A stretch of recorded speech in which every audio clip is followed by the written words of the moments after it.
Customer in mind. I'm Gabriela Pereira, and I'm going to have, just to kick things off, I'm going to have our panelists, our superstar panelist panel, to introduce themselves and tell us a little bit about what you do that has to do with product marketing and product development. Hi, I am Charleton. I'm a product marketer at Spotify, and I work on our creator side. So my customers are the artists and labels who want to understand more about the audiences that are listening to them on Spotify, where they're from, and how they're engaged. Hi, I'm Carlton. I am with Essence Magazine, and Whitney. I'm with Essence Magazine, and my job is to evangelize our ad products and also how we go to market with our partners. So I have to keep our consumers in mind, but also B2B as well. Hi everyone, my name is Letitia and I am a product marketer at LinkedIn, specifically working on the enterprise side. I focus on working with our R&D teams very closely to build out products, as well as on the marketing side. So once the products are built, taking them to market. I think Esther from Uber had a great little scale before about where do you land on the PMM scale, where you have folks who build products and folks who take things to market. I'd say I land right in the middle. Hi, I'm Jaya. I work with Tecovas. From product management side, I'm marketing analytics, but I work with product team on a regular basis, from providing who the customer is to giving them data on if the product is successful or how to launch a product as well. And as I said, I'm Gabriela Pereira. I'm the founder of DIY MFA, and I, in a past life, was a toy designer. So I've worked both on digital products and also physical products and bringing them to market. One of the things that made me so excited when Nathan and the Product Marketing Summit team invited me to moderate this panel is how awesome and diverse the nature of product development and product marketing expertise we have here. We've got people from all different niches and doing things at all different stages of the product development and product marketing process. So let's dive into the beginning of the process, or rather the thing that's really at the heart of it all, the customer. Can you guys talk a little bit about what role the customer plays, how you figure out who your customer is in the first place, all of that juicy stuff? Well, I'll start. So at Essence, our mission is to serve Black women deeply, right? So what my job is to do is anything that I'm creating, it starts with why. And each product that we develop has to make sure that it is serving Black women deeply, whether that's through a podcast, whether that's through social, whether that's through our print publications, but also our native and branded content. So any partners that want to partner with us, they always have to keep our mission in mind, because anytime we start with why, we always have a successful outcome. So being on the LinkedIn enterprise side, my set of customers are those who are paying. So those are who are indirectly paying for my paycheck, is what I like to say. Specifically, we have a wide range of customers, and the team that I sit on actually oversees all of our enterprise businesses.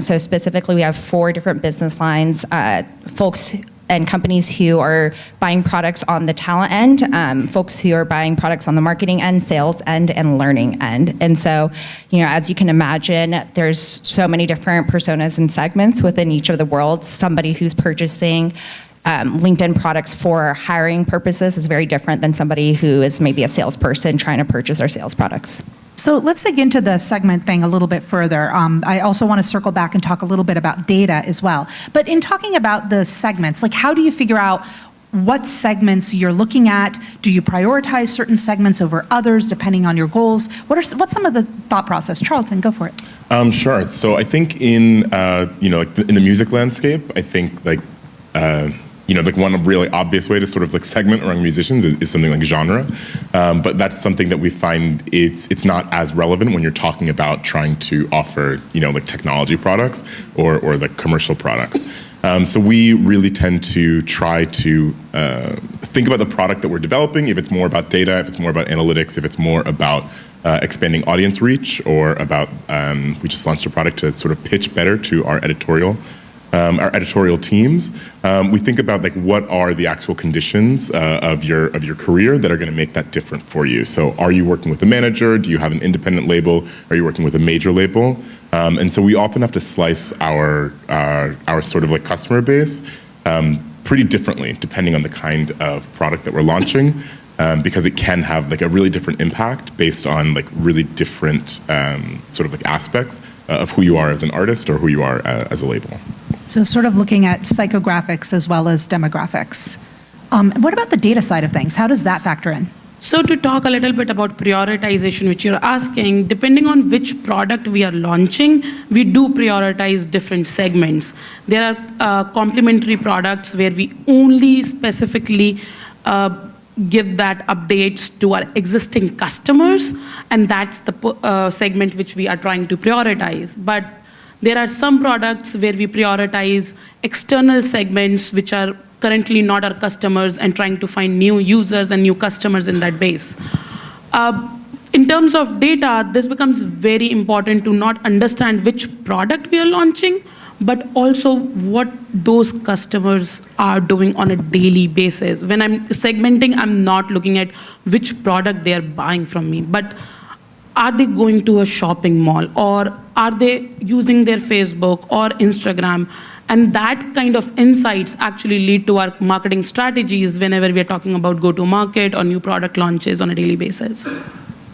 I love it. One little like nerdy insider thing from the toy industry. So those age things that you see on the packaging, that actually doesn't have to do with like the child's ability or like how smart they are. It's all about safety. And I remember like when I worked in the toy industry, people would email saying like, my kid is only 3 and she's using a 5+ toy. And I'm like, good luck with those small parts, because they're in there.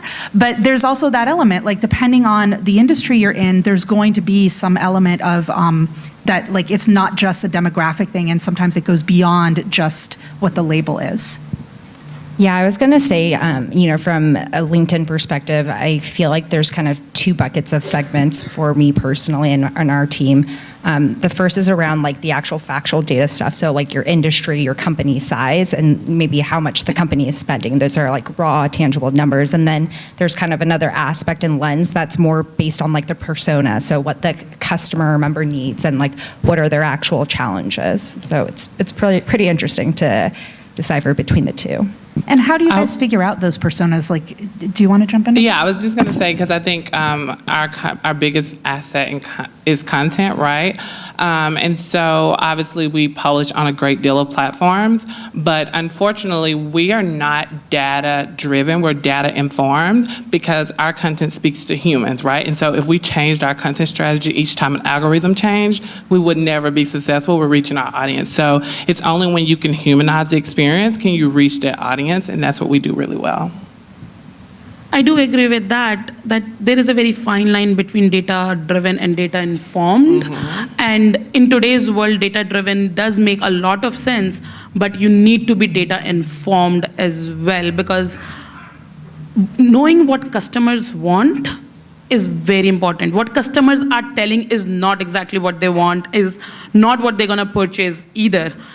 Understanding their pain points and using data just to inform your product development has served us well in the past. Charleton, you also said something when we were chatting before about how it's a strategic process figuring out the segments and not an academic one. Can you talk a little bit about that, the strategy? Oh, for sure. I think that something that we kind of like struggled with when we this sort of side of Spotify started pretty recently. It's only like in the past, sort of like 3 years that we've started really trying to serve the artist and label community with data in addition to our listeners.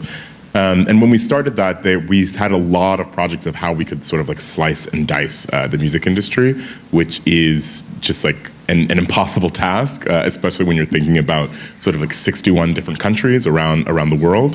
How the K-pop market differs from the US and how Latin impacts. It's just like not possible.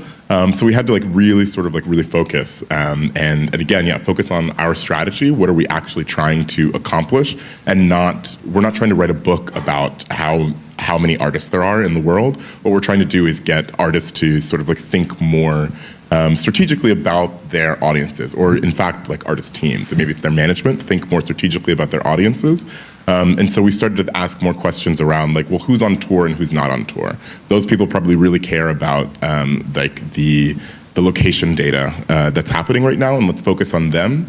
And that is like a really good way to kind of zoom in on your project and build segments that are actually relevant to what you're trying to accomplish in the next 6 months, in the next 12 months, and not just have this massive book that you can turn to whenever you have any questions about your audience. I love how that ties also to what Carlton was saying about the why and how important the why is. One of the things we talk about a lot at DIYMFA is that, research is not an exercise in futility. If it doesn't have purpose, then you stop researching and actually do something. And so this idea of really understanding the why, not just behind the product, but behind the research and the customer segment as well, is really important, I think. So in terms of, we've kind of moved from talking about customers to also talking about this intersection between the development and the marketing. And Letitia, you mentioned that you're sort of right smack dab in the middle. Can you talk a little bit about that intersection and how it applies to the work you do? Yeah, I think it's very important to think that when you're collecting customer insights, maybe early on in the product development phase, your main goal is to really understand like who is your customer A and what challenges and what are their needs, right? And the idea for product marketing to really own that seat at the table is being able to translate that information and take it to our product and engineers to actually build out the product itself. But it's not just about that inbound end, it's really also about the outbound end. You can't, build a product and not market it in the right way. And so when people talk about the go-to-market side, I would say it's just as important. And after you actually launch a product, whether it's with your marketing team or sales team, there's a ton of cross-functional partners involved. It's also about collecting that data of, how well did your product do in the market, right? And kind of relaying that right back to the engineering team. So I really see like data collection, understanding your customer as something that goes throughout the entire journey and something that should be, a round-trip experience. I love that. And Jaya, I think you have a bunch of things to say right on the insights, customer insights. And definitely. So something which I have noticed working with PMs in the past is data is very important, but what data is important needs to be considered very, very carefully. Currently, I get all kinds of data anybody can imagine, from first touch of a customer to which product they bought, what experience they had, even after the product was bought. But when I'm making a decision about product and segments and go-to-market strategy for a product, it has to do the relevant data and the segment we are trying to consider here, which also means a lot of data is not relevant.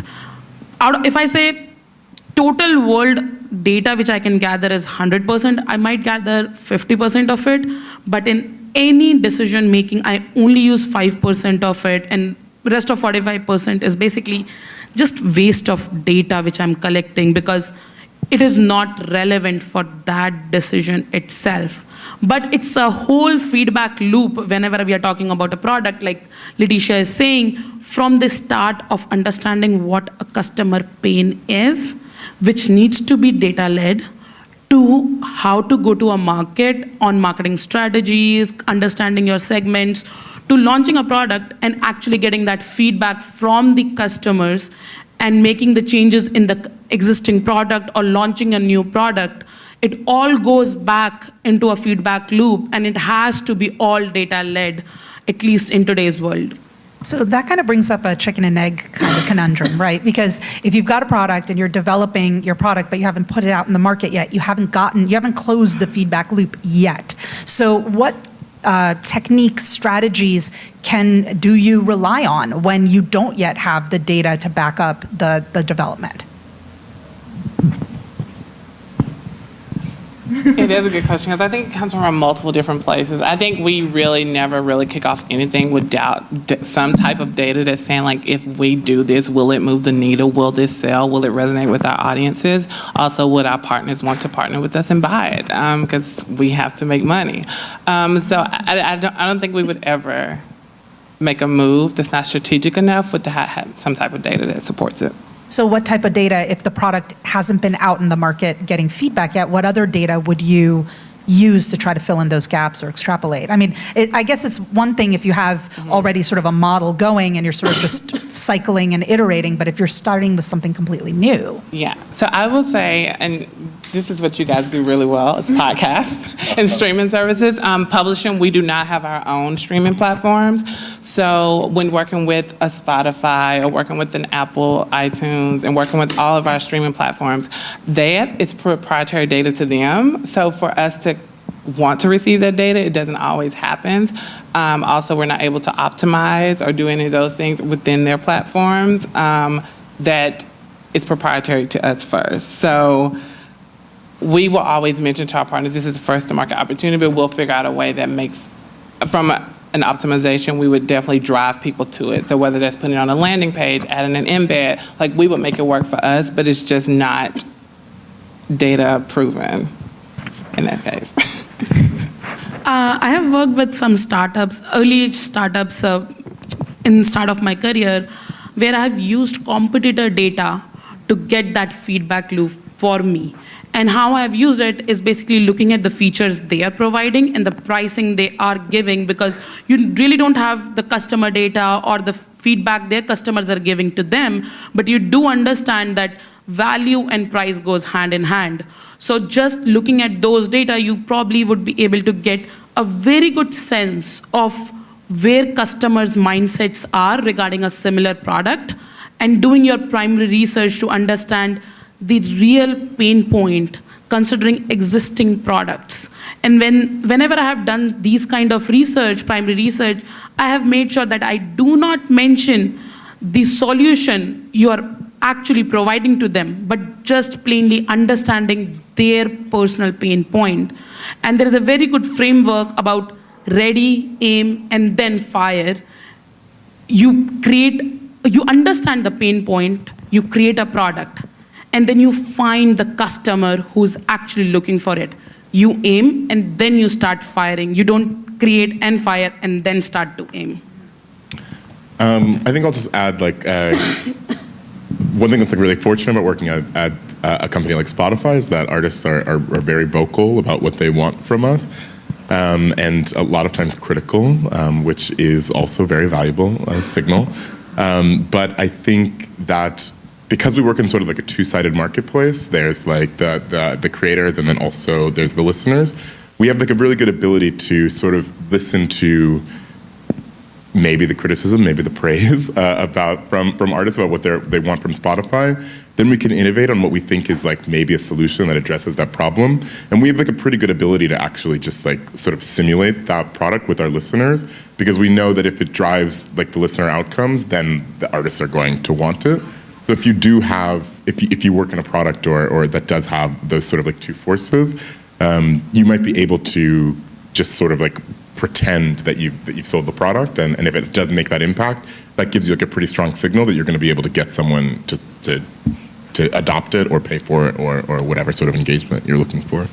I love that. And you also touch on another consideration, which is this idea of like they're different, I guess it ties to segments, that they're different types of customers, right? Like you might have the listeners, but then you also have the artists, or in your case, like you have the consumers who are consuming the content, but you also have your partners and Letitia as well. Can you talk a little bit about when you're serving these dual audiences or multiple audiences and how you weigh that out? I think it kind of depends on the initiative and the goal of what you're trying to do. So sometimes it's really about how do we keep engagement high. Let's say it's for an existing product, but maybe for a brand new product launch, it's more about like the acquisition, the revenue, the dollars. So it's totally dependent on the goal and depending on you're starting with what you're trying to accomplish, working a little bit backwards about like, okay, in order to get to an answer of what I want to accomplish, I need to identify like who could this person be, and like based on that understanding and kind of trying to create like hypothesis around like who are these people that fit that actual scope. So I think it totally is dependent, because based on what you're trying to do, you're going to have like different methods. I agree. I believe definitely, because often when we're partnering with someone, I always ask them, what is your primary KPI, and also what's your secondary KPI? And then that lets me know, like a tool, I created a playbook for us. So in my playbook, I know what products I have that are driven towards those KPIs, so we know that their return of investment is aligned. So that's how we'll address it. I mean, obviously, when you're working with major partners who have very strict brand safety guidelines, it's really challenging to do things that are not like data informed or things that you can have that actually prove that it works because, one, they want to be close to something safe, but they also want to make sure that their brand is not jeopardized by any of our decisions. So you've touched on, I think a couple of you touched on this before, taking into consideration the competition, but can you talk a little bit more about that? How do you look outside your organization to inform decisions that you make with product development and marketing?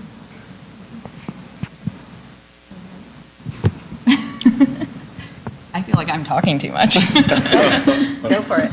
Same. I think the competitive aspect is incredibly important. I would say understanding who your competitors are and what they're doing is just as important as understanding your customers. I think on the enterprise side, there's full-time PMMs that are dedicated to understanding the competitive landscape. And that's done, by doing research around, specifically, within your industry, who's doing similar things. So, we have different companies that are, competitors to our learning products versus, our hiring products, right? And so it's understanding, specifically, what about their product is very interesting, it's appealing, it's potentially something that they're doing better than ours.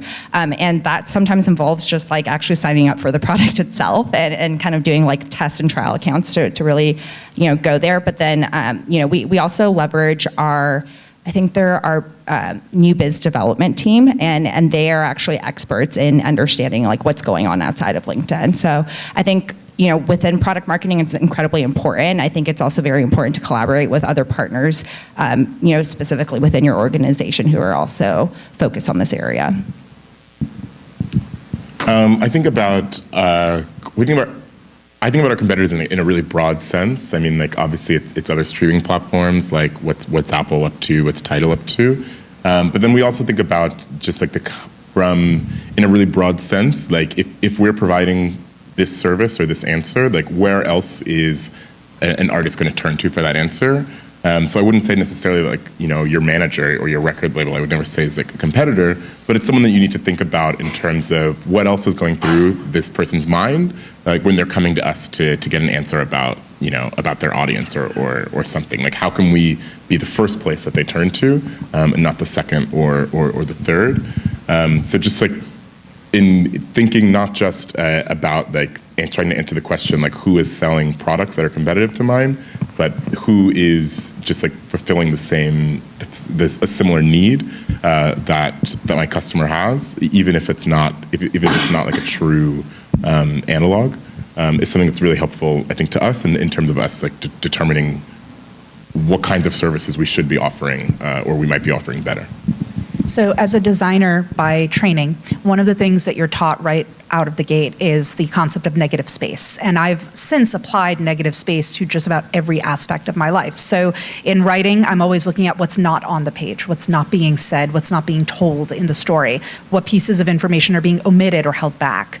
And at the same time, when it comes to marketing, the first thing I always ask myself is what's not out there?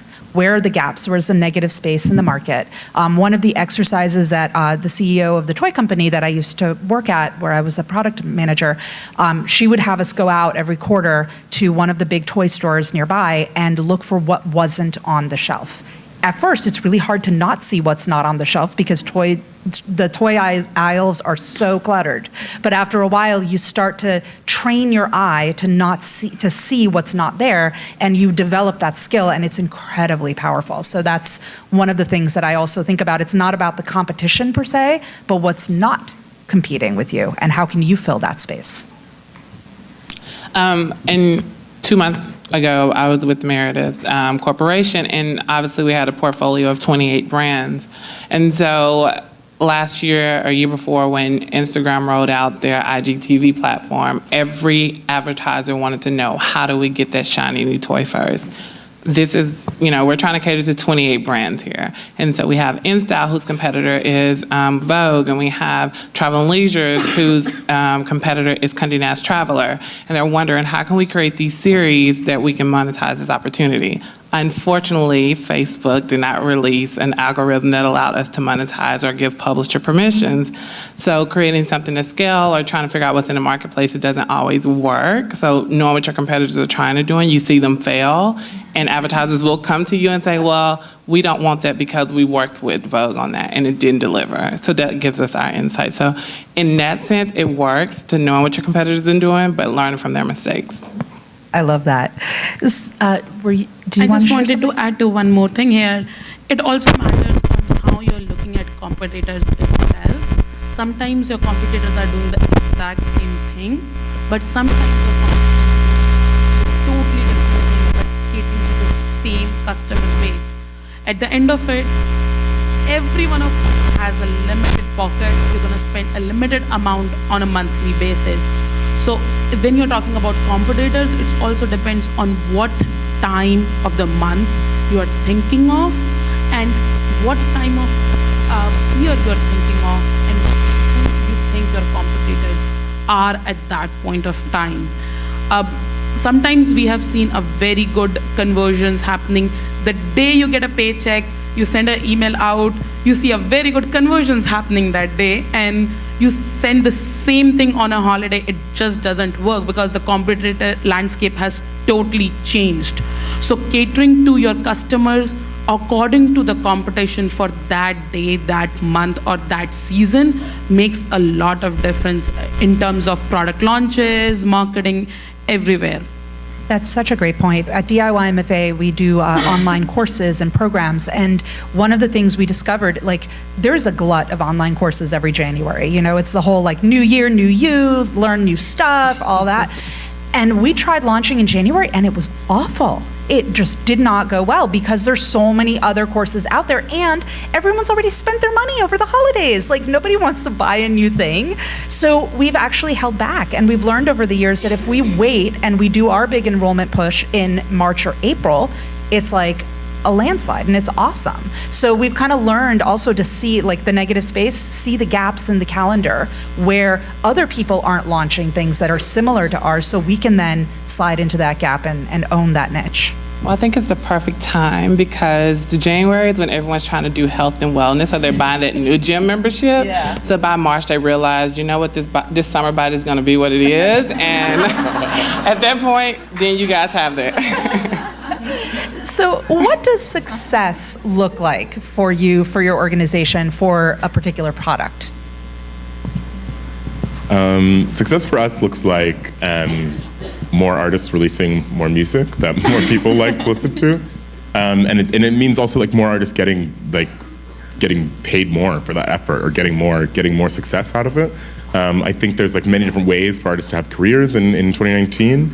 We want to see the variety. We want to see that we're helping artists to make more of a cultural impact, which can be hard to measure. It can be impossible to measure in some cases.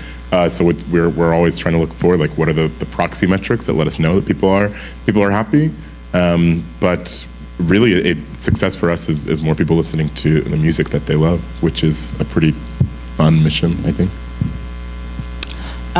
Success for us definitely looks great when audiences engage and we get the paid viewer engagement from our audience, but also that our advertisers come back and spend more money with us. Obviously, we have the largest festival in America that's profitable with 510,000 attendees, and so if we can get more and more and get more insight in knowing those groups, that's what success looks like to us, because everyone wants to buy with us for that reason, but we also make a media commitment aligned with that. So if they keep coming back and keep returning, then that's why we consider that success. So for us, because I work with the enterprise customer base, our main success KPI is just product engagement. So really understanding and benchmarking and setting goals of ideally the product engagement kind of goes up over time. And that just naturally leads to revenue. We've seen kind of across all of our enterprise products, the higher engaged you are with our product, the more likely you are going to renew as a customer. That's externally from like a customer perspective. I also, because I work across our enterprise suite of products, I work with a lot of stakeholders, and so our team has actually started measuring success based on our stakeholder happiness within our worlds. I mean, PMM, as we saw in multiple slides today, you span across so many different teams, and so, oftentimes I think it's also important to ensure that your sales team is happy, which probably never happens, but at least you can try. Your engineering, your product team is happy, and so that's something that I think is also an interesting metric to throw out there. So I work for a startup, so I do success measure for all kind of products, new launches, complementary products, and I've realized that it's very good practice to explore on how you're measuring success, which means feel free to create your new matrices which might not have been even thought. So we created this new matrix of re-engagement after a life cycle of a customer, which meant we launched a new product, which was a complementary product, and we went back in time and saw how many customers who collapsed during last 2 years, 3 years, now started re-engaging because of this new product launch itself. Also, if referrals have increased due to this new product, so looking at a product launch from different customer perspective, from new customers to a lifetime value increase or frequency increase, or just creating matrices which make sense for that particular product has been our strategy in measuring success for anything we launch. So for us, DIY MFA, we're a small, scrappy startup, and it's very much driven by me at the helm and as sort of the persona representative of the brand. And so for me, I'm going to quote Star Wars really badly, but the thing that is sort of my measure of success is in Star Wars 8, The Last Jedi. There's that line where Yoda says, "We are what they grow beyond. That is the burden of all masters." And so my goal is always that my students and that my audience grow beyond me. And so when I see a student doing better work than I would have done, or going out there and getting publishing deals and getting book deals and getting agents, that, I mean, it lights my fire, because that's my goal. My goal is always to see my students succeed beyond what I'm succeeding at. So I thought now we could open up to audience questions, and then I have one last question to kind of tie things up at the end.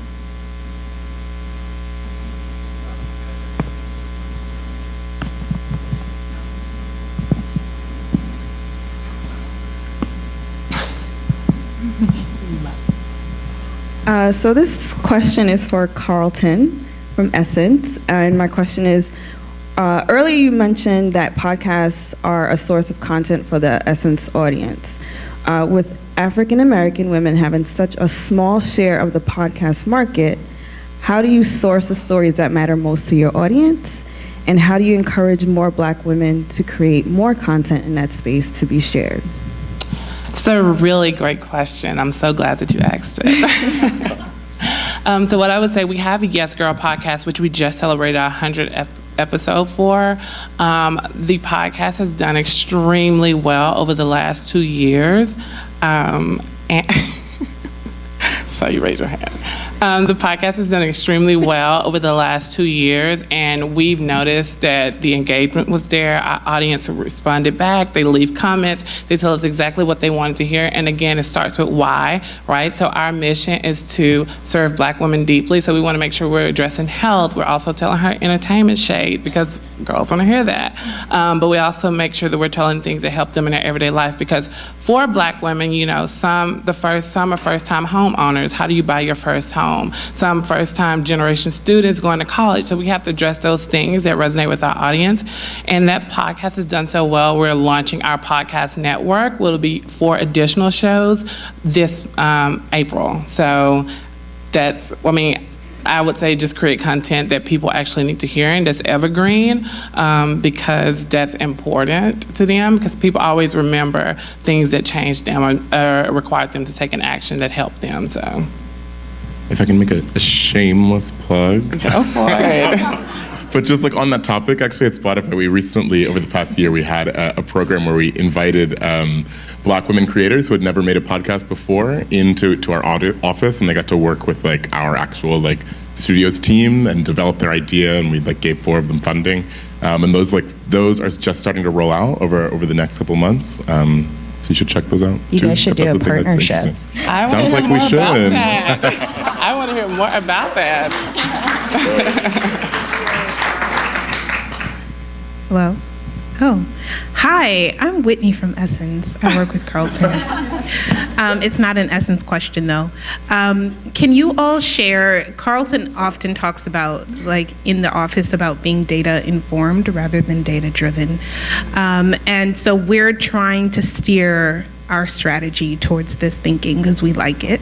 But can you all share some examples of how what came out of your teams from what the data told you versus how you were informed about the consumer and sort of what came out of that? I think that would be really cool. Helpful. I have a story from a previous job in which like a straight reading of the data really led us wrong in like a really major way. I worked at a company and we did sort of like HR and payroll for startups and small businesses.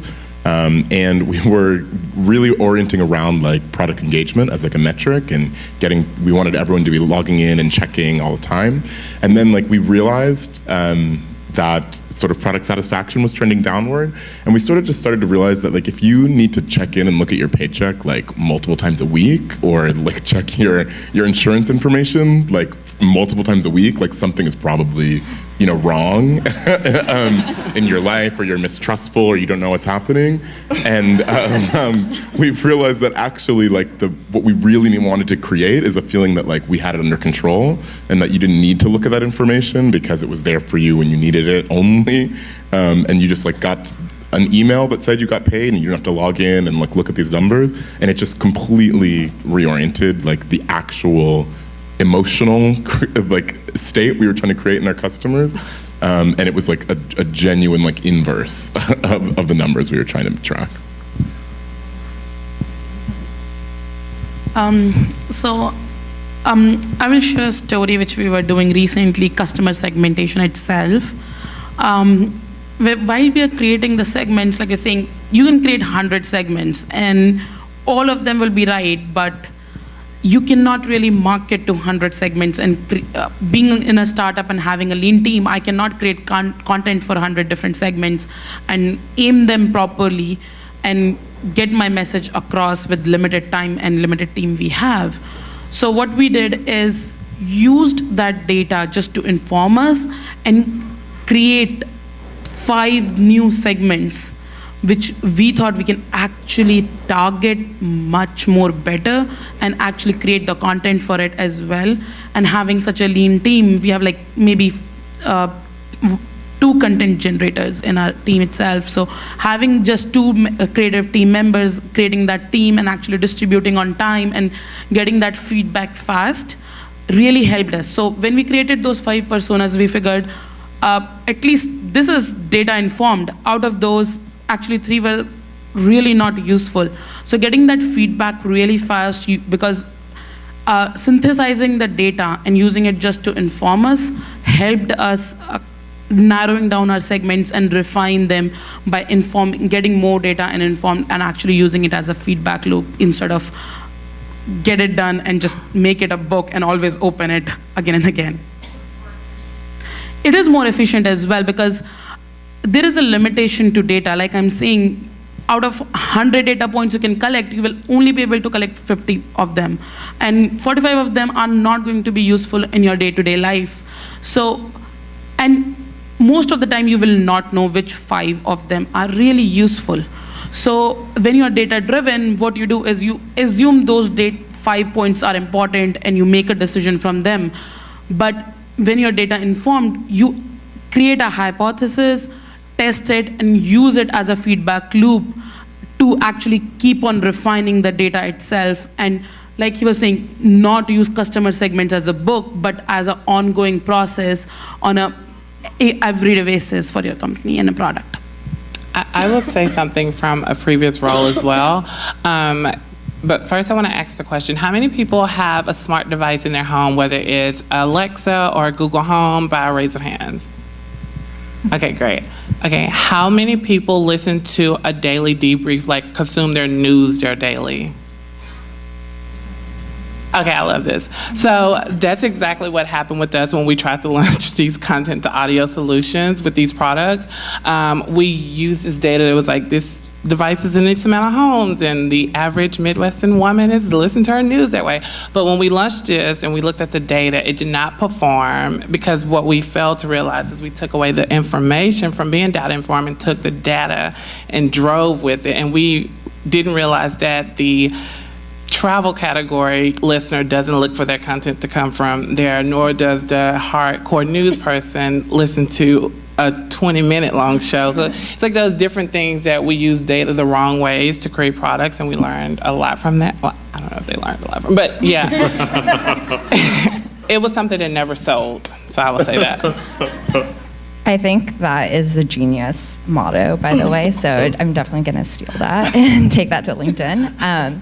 So specifically, I think one way to maybe help to drive to be more data informed is when we do research, at least at LinkedIn, there's kind of two types of research we do. We do user research, which is much more qualitative, in-depth, like 60-minute discussions with about like 10 or so customers. And then we also try to map that to more of a quantitative survey style research, where we're like more optimizing for asking 1,000 customers a set of like short 6 questions. So I think by being able to do a good mixture of both qualitative and quantitative data is super helpful, because you're going to learn different things versus just relying on the quantitative side.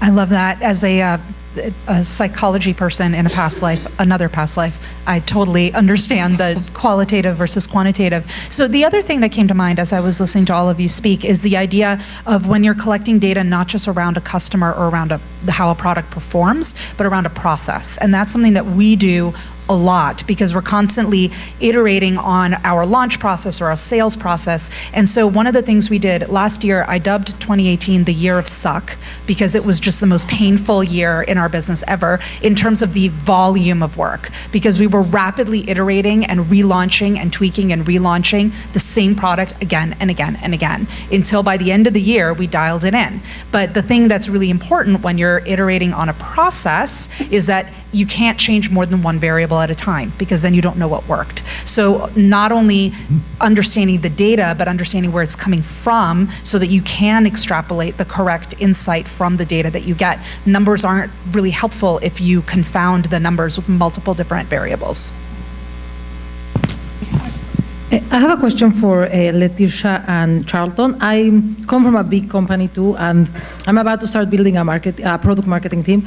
And I would love to hear if you have any advice specifically on customer insights, on how can I add value without stepping on the toes of the product team, because I know that they already gather insights, both early in the life cycle, and then they do UX research, and they do post-launch. So where have you seen success in your teams adding value without like scaring that team? What team were you specifically? I just want to make sure. So I'm building product marketing team, and we're going to be working with a product management. The product management team, yeah. I think it's a great question. Definitely at a larger company, the larger your company is, the more teams that you have specifically focusing around gathering insights. And so at our company, we actually have a user research team, we have a product ops team, like so many different functions that are all representing the voice of customer. For product marketing, I think what's been very helpful is we've actually owned a lot of the quantitative research side. So that's been a great like niche to own if no one is owning it, or if there is somebody owning it, take a look and see if there's anybody doing like user research, more of that qualitative side that I was just mentioning. But overall, product marketing has also just been able to work with all of these different niches of taking feedback from the user research team, our product ops manager, who are actually like gathering insights about like customer data itself and like traffic on the website and so forth. And then also on the market research side, collecting that quantitative data and synthesizing it all together. I think the larger your company gets, the more teams you're going to have that are trying to gather these insights, but hardly is there kind of like one place to go to actually bring all of that data together. And then, so for me personally, like my product manager can't afford to work with user research, market research, like all of these folks, they are just really looking to gather that like one unified feedback loop. And that's where PMM has really played a huge role. Yeah, I super agree. I think often especially when I join a new team or I start someplace, the first place you can add value as a product marketer, I think product managers tend to be like they're obviously experts in their own product and getting that, that roadmap out the door, and they're fiercely protective of that roadmap, which is their job, which is great. But it's very hard to maintain like a view of the big picture or what the product manager next to you is doing. And so often like a really great way is to sort of like look at, let's say we are all successful at launching these products, what is that actually going to look like to the customer when we're in that state? And being the voice of like, well, here's what that narrative is actually going to look like, assuming we do actually hit our goals, can actually like force people to really think about things like sequence, about how they're interacting with other parts of the business. So trying to take as, to your point, like synthesizing as many sort of views as possible, I find can be like a really great way in to just like really immediately sort of add value and get that seat at the table.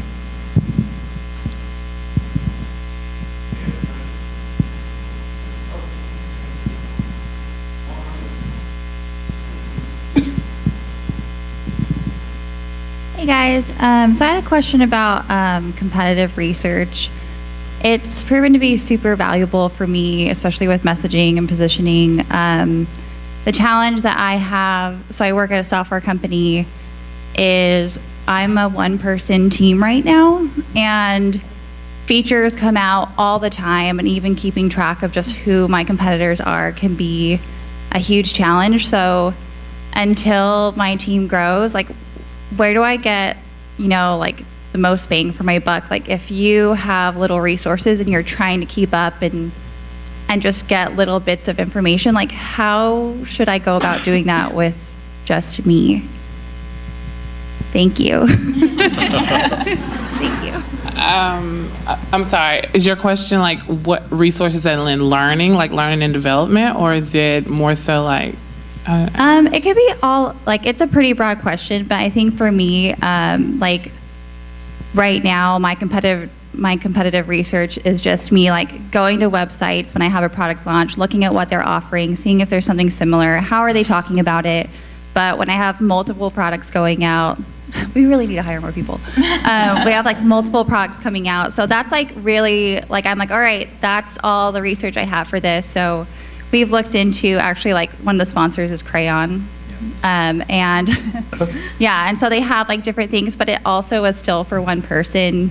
And maybe that's where I need to put all of my time for competitive research, but it's still a lot to like filter through, even with awesome filters. So I'm just wondering, like, if you had a couple hours or maybe 1 or 2 days a week to like invest in competitive research, like what would you do in that time? Is that more clear? Okay. Okay, now I feel like I'm answering a lot. But I honestly, in that case, like my first move would be to push back. And honestly, like it's because like competitive research, it's like people are like tell me what's happening with the competitors, and then I think honestly the best thing is to ask like, actually, okay, what are the 2 questions you really have? Like what things is it? Because like you're just not gonna, in a couple hours it's just like not gonna work. So just like really force sort of your stakeholders to get very specific like about the questions they have, because that you can maintain and like you can actually feel like an expert about, and just be really clear about like, well, we know this stuff and we don't know that, and it's fine that we don't know that, and just from the jump. That's my take. If that's feasible for you, maybe that's not. I will agree with you 100%, because as we all know, like product marketers do not have the biggest teams and organizations. But I also will say, like, this is your time to challenge your senior leadership to make sure that they're doing their due diligence and asking them, what is our company's primary KPI and what is our secondary KPI, kind of like what I do with my clients, because you want to know what success looks like for them. And once you know those 2 things, then you can go to the market and get just that. And then maybe once that helps you guys generate more revenue, you can hire a larger team, because that's a lot. That's a lot. That's a lot. I was going to add also because, like, I understand being a team of one because that's where I started, and we didn't have the option of going and asking the stakeholders to hire more because I was the stakeholder and I didn't have that choice. So what I had to do was learn two things I learned. One, I used certain little tools, like I created a dashboard on Hootsuite and I basically followed all my competitors, and I created lists like on Twitter, like it was my job, and that was because it was, and that was what I would check. And I used social media as a way to kind of keep tabs on what my competitors were up to, what they were posting about. We're a content company essentially, so knowing what the content was that was out there was really important. The other piece of it is Google Alerts, because we're a content company, so having Google Alerts set up on certain key terms that I knew I needed to have my finger on the pulse of was what then allowed me to capitalize. And if something was out there with MFA in it, I wanted to be able to jump on that and create competing content or content that answered conversations that were happening on the web. Those are my two things that I did. And then what I did was I would batch it so that I wasn't checking every 10 minutes. I have a set time at the beginning and the end of my day when I go in and I look at Hootsuite, and I do not look at it the rest of the day. And the sky can fall, but it can wait. And then I do everything else I need to do. Otherwise, it's a landslide and you can just get buried in it. I agree, and I didn't mention that Google Alerts literally give me life. It just, because I'm always looking for what our competitors are doing and how they're partnering with people and who they're picking partners with, because one, I can tell a story that yes, you may have told the story through Cosmopolitan or through Elle, but you haven't told it through our lens. So Google Alerts is definitely what I use to help me through it. Any other questions?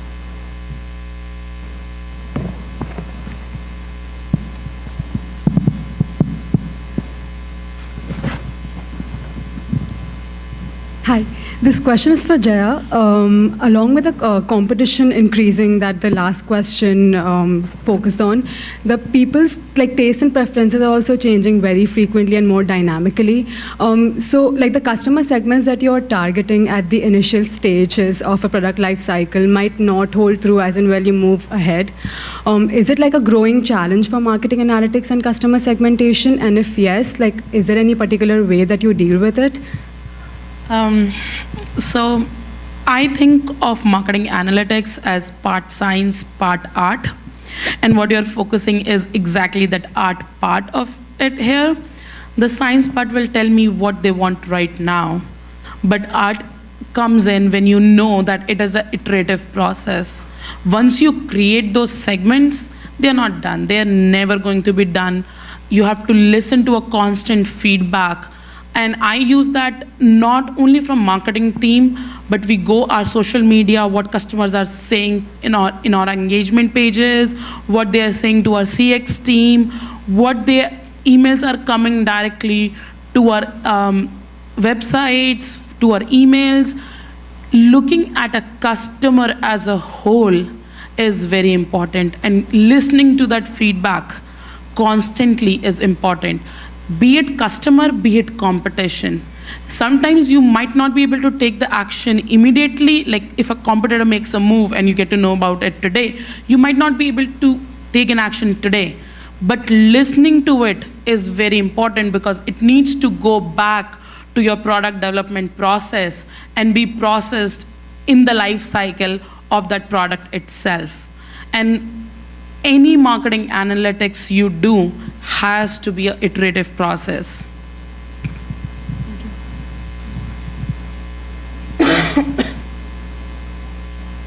Okay, last one. Is the beers ready? Last one. Anybody?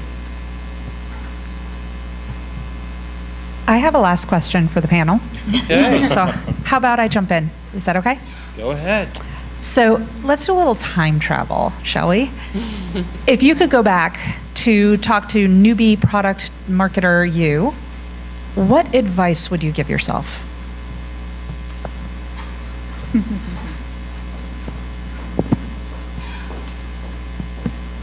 So I'll go first.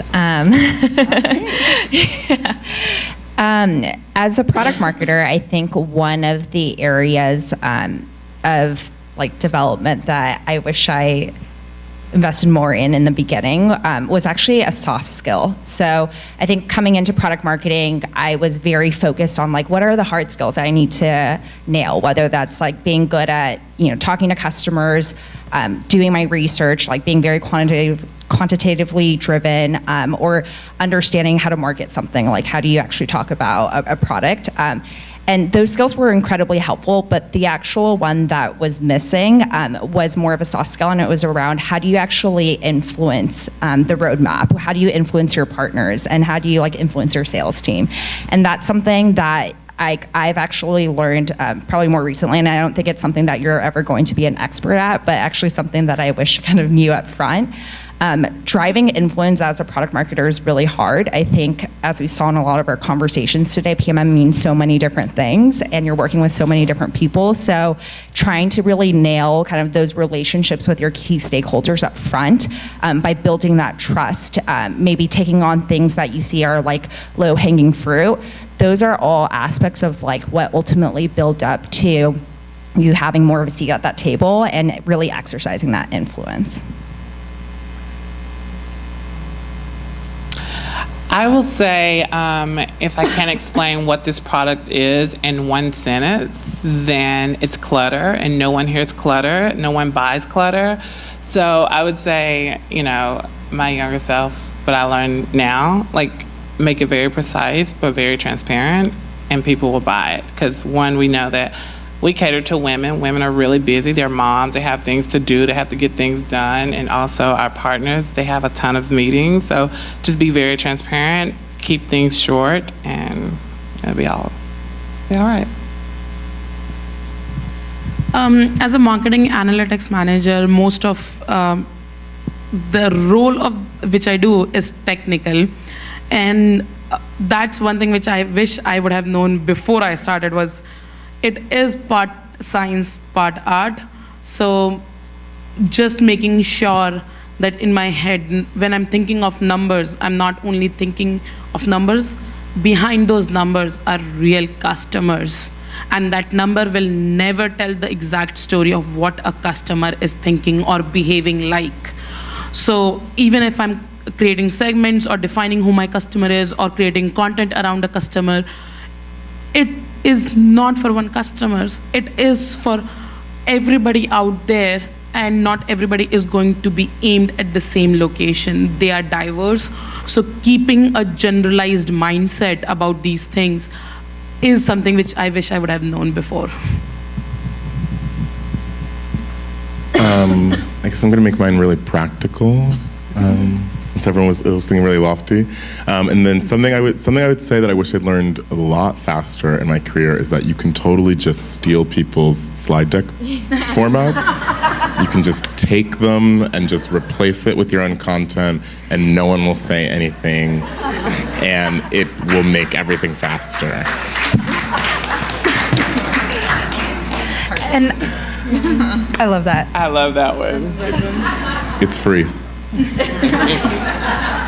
I'd say for me, I'm a diehard word nerd, so I can't answer my own question without quoting Samuel Beckett, who said, "Ever tried, ever failed, no matter. Try again, fail better." Now, a lot of people in the startup space think of failing better as like, yeah, we're gonna fail. Failure sucks. Like, let's be real. It's not fun to fail, and we don't want to go out there and aim for failure, but to accept that failure is going to happen no matter whether it's on the marketing side or the product development side. Recognize that there will be mistakes, and that instead of them being mistakes, they are learning opportunities for improvement. That would have been, I wish I had known that as a product developer. It would have saved so much angst. So thank you, guys.